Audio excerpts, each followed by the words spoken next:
Jumpa lagi saudara. Hari ini Rabu Pon tanggal 17 Desember tahun 2025. Saudara, selama ini kita sering mendengar ungkapan atau sebuah semacam rumor, jika di pekarangan rumah Anda ada tumbuh pohon ganja, maka itu adalah dianggap milik saudara, tanamanmu. Oleh karena itu, dengan adanya tumbuhan ganja, baik kau tahu atau tidak, kau tanam atau tidak, kalau itu berada hidup di pekarangan rumahmu, pekarangan belakang atau depan, maka kau akan dipenjara dan itu dianggap adalah tanamanmu. Ini adalah keadaan yang terjadi di negara ini. Saudara, sebalik itu, jika Anda menemukan di dalam rumah Anda, bahkan di dalam kamar Anda, kau mengorek tanah di situ, dan di situ kau temukan bongkahan-bongkahan emas atau patung-patung kuno yang bernilai tinggi, maka itu dianggap milik negara dan kau harus menyerahkan kepada negara. Ini adalah sesuatu yang sudah terjadi di negara Indonesia. Saudara bisa berpikir, ya, tumbuhan ganja yang ada di pekarangan rumah itu, kita tidak tahu, kita tidak paham apakah itu ganja atau bukan. Tiba-tiba ketahuan oleh petugas, entah itu petugas kepolisian atau BNN, dan adanya pohon itu, maka kau akan diseret di pengadilan dan di penjara. Ini satu ironi. Sebaliknya, jika kau menemukan bongkahan-bongkahan emas, entah emas batangan atau emas apapun bentuknya yang ada di dalam rumah kamu, di kamar kamu, yang di dalam tanah itu kau korek, dalam kamar atau di mana itu, maka negara akan mengambil barang itu. Ini adalah satu bentuk kezaliman, satu bentuk kesewenang-wenangan negara terhadap rakyatnya. Karena itu, contoh kasus seperti ini, saudara-saudara, kita harus menentangnya. Ya, menentangnya. Sekali lagi, menentangnya. Kalau tidak ada bukti yang kuat tentang tanaman ganja yang kau yang tanam dan kau tidak merasa, kau harus berkata jujur dan kau harus lawan itu. Begitu juga jika kau menemukan bongkahan-bongkahan atau barang-barang emas atau barang-barang kuno berharga di dalam rumah kamu, dalam tanah kamu, di pekarangan atau di sawah atau di tegalan, itu milik kamu, jangan sekali-kali kau serahkan kepada negara, entah itu kepolisian, di balai desa, di kelurahan atau apapun. Jangan sampai kau serahkan. Kalau kau menyerahkan benda itu ke negara, sama saja kau membuat satu kejahatan yang nyata. Mereka akan foya-foya dengan benda itu, akan dimanfaatkan, akan digunakan untuk kepentingan pribadi. Itulah oknum-oknum pegawai pejabat di negara ini. Sedangkan kau hanya akan mendapat sertifikat penghargaan atau uang receh sekedar cukup untuk beli rokok dan kopi. Ini adalah kelakuan negara kepada rakyat yang sangat zalim. Sekali lagi, bangsa ini sudah dipimpin, sudah dikuasai oleh rezim zalim, rezim bangsat dan bajingan yang betul-betul merusak tatanan negara, tatanan sosial, merusak martabat bangsa di mata dunia dan di mata rakyat. Itu yang harus kita camkan betul-betul, saudaraku, saudara. Makanya, ya, konten saya pada kali ini saya akan mengajak kepada kita semuanya untuk melawan kesewenang-wenangan, kezaliman negara kepada kita semua rakyat jelata, rakyat kecil ini, apapun itu bentuknya. Memang bisa jadi kita posisinya kalah, posisinya salah, karena kita sebagai rakyat kecil, rakyat jelata, kita tidak bisa menantang terhadap kesewenang-wenangan. Paling tidak kita akan melawan, menyuarakan bentuk-bentuk perlawanan kepada negara, aparat, kepada semua pejabat negara yang bertindak sewenang-wenang, bertindak zalim seperti yang kita saksikan selama ini. Saudaraku sebangsa dan setanah air, bangsa ini sudah merdeka 80 tahun, tapi rakyat masih terus dicekik, diperas dan dizalimi dengan berbagai bentuk ancaman dan intimidasi. Rakyat tidak boleh bergerak, rakyat tidak berhak memiliki kekayaan negara. Sepertinya seperti itu. Bayangkan sekarang ini kekayaan aset-aset berupa alam, berupa tambang, berupa ikan, berupa pasir laut, semuanya sudah dikorek, dikeruk habis oleh para penguasa beserta kroni-kroninya dan semua penjahat-penjahat yang ada di Indonesia bekerja sama dengan negara-negara luar, entah itu Cina ataupun Amerika. Saudara, kemarin kita saksikan di berita itu di Kabupaten Ketapang, Provinsi Kalimantan Barat itu terjadi bentrokan antara TNI melawan rakyat Cina yang berasal dari Cina untuk menambang emas di Kabupaten Ketapang, Provinsi Kalimantan Barat. Nah, hal seperti ini bagaimana pengawasannya, bagaimana kontrolnya, sampai ada orang asing yang bisa menambang di sini ini, entah itu apa namanya, investasi atau apa, itu satu bentuk kejahatan ekonomi, kejahatan alam. Saudara-saudaraku sebangsa dan setanah air, banyak sekali penambang-penambang tradisional kita di sungai-sungai di Kalimantan itu. Mereka adalah orang-orang pribumi, tapi oleh aparatur negara, oleh para penguasa, mereka ini dikejar-kejar, diusir seperti penjahat yang merusak lingkungan. Tapi rakyat jelata mau mencari rezeki saja dipersulit, sedangkan warga negara asing, orang asing dipersilahkan mengeruk kekayaan alam dan mineral Indonesia. Sudah kondisi yang semakin betul-betul menindas rakyat ini. Perlahan-lahan kita harus berani melawannya, menentangnya, entah secara terang-terangan atau secara perlahan-lahan.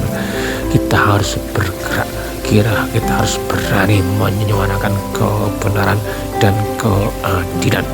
Sebab kalau kita biarkan seperti ini, penguasa semakin sewenang-wenang, semakin zalim, semakin menindas, semakin memeras rakyat. Rakyat dikebiri, rakyat tidak boleh bergerak, rakyat tidak boleh menguasai. Seperti ini, saudaraku sembahyang, banyak sekali kasus-kasus seperti ini, penindasan, pemerasan. Sekali lagi banyak pungutan liar di kepolisian, pembuatan SIM, ada ujian tes psikotes, ada tes kesehatan yang itu tidak ada hubungannya, tidak ada sangkut pautnya dengan urusan SIM. Bahkan bayarnya ujian tes psikotes atau cek kesehatan lebih mahal dari biaya pengurusan SIM. Ya, ini akan kita lawan, kita perlahan, kita suarakan, kita viralkan mulai tahun 2026. Stop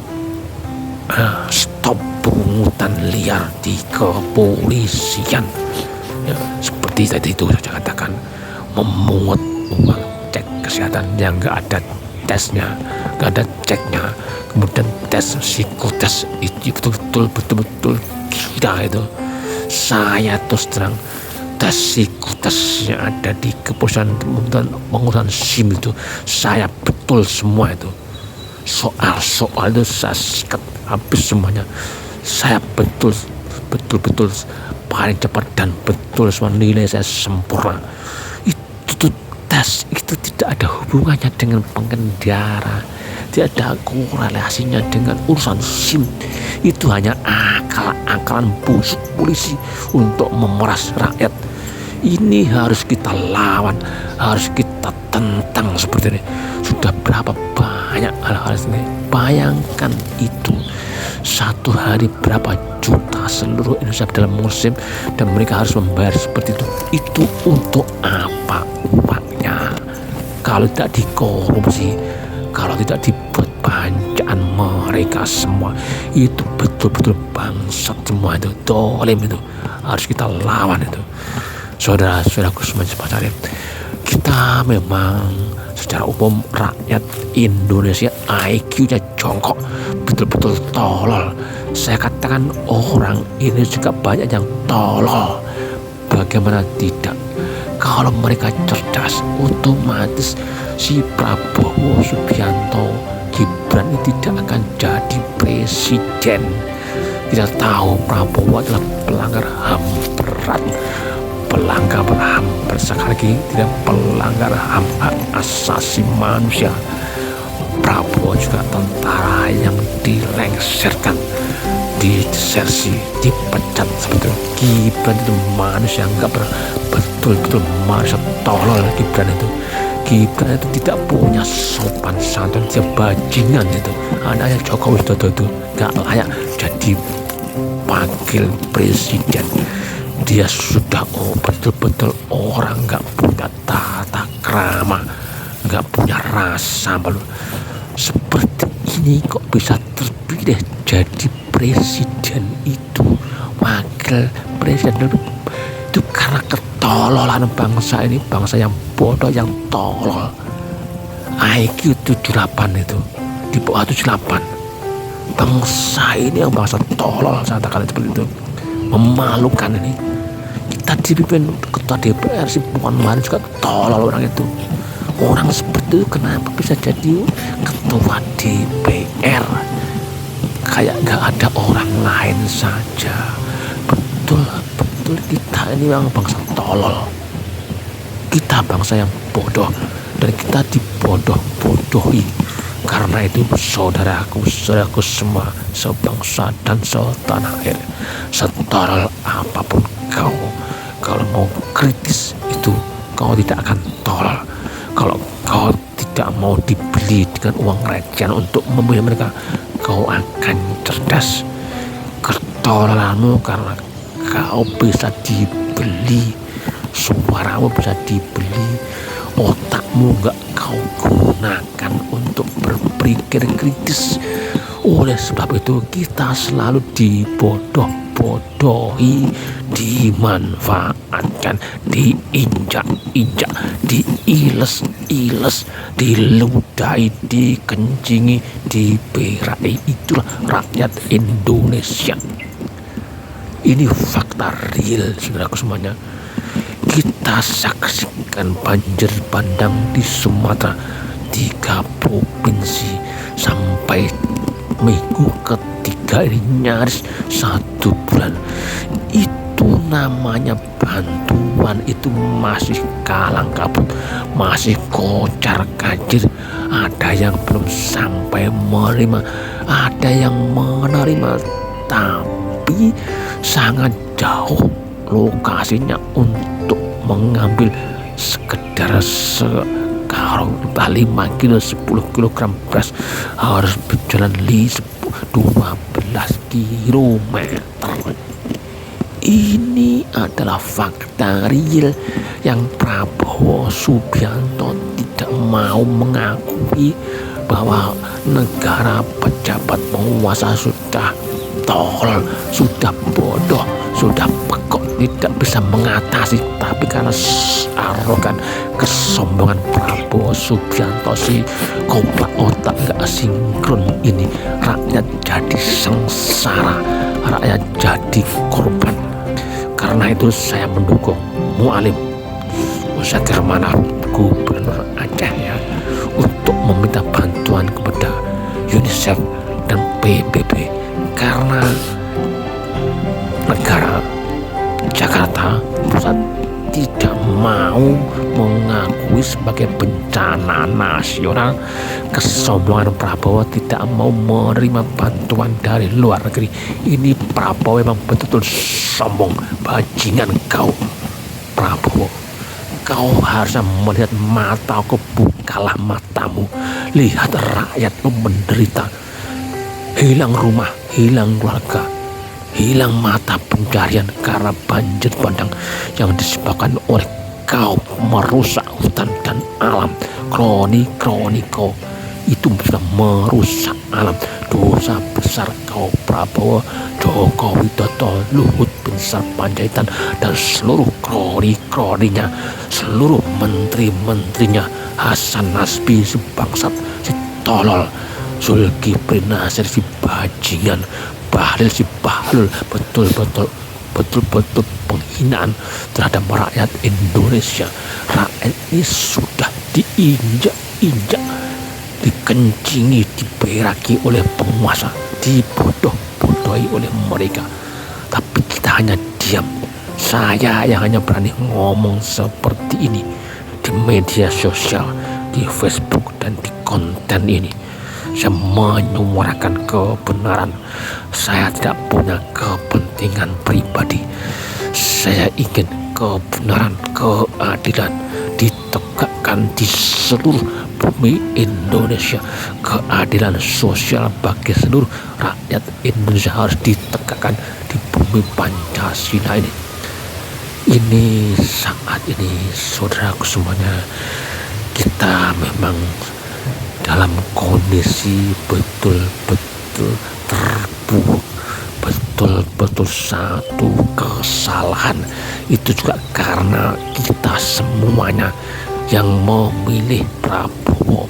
Saya ini netral, saya ini independen. Prabowo tidak milih, Anies juga tidak milih, Ganjar tidak milih.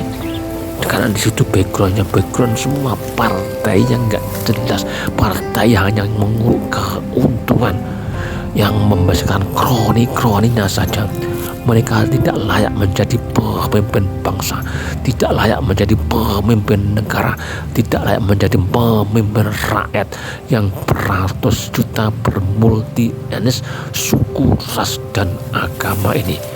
Karena yang diharapkan pemimpin itu hanya cari materi, kekayaan, kekuasaan. Saudaraku semua, cek itu. Ini yang saya pampangkan di cover konten video ini, YouTube ini. Ada 2 gambar. Yang satu saya menemukan di beranda saya list tentang perusahaan Prabowo yang itu berbasis pada alam semuanya, entah itu mineral atau hutan. Itu pasti merusak lingkungan. Ini perusahaan Prabowo pun pernah omon dulu sebelum jadi presiden.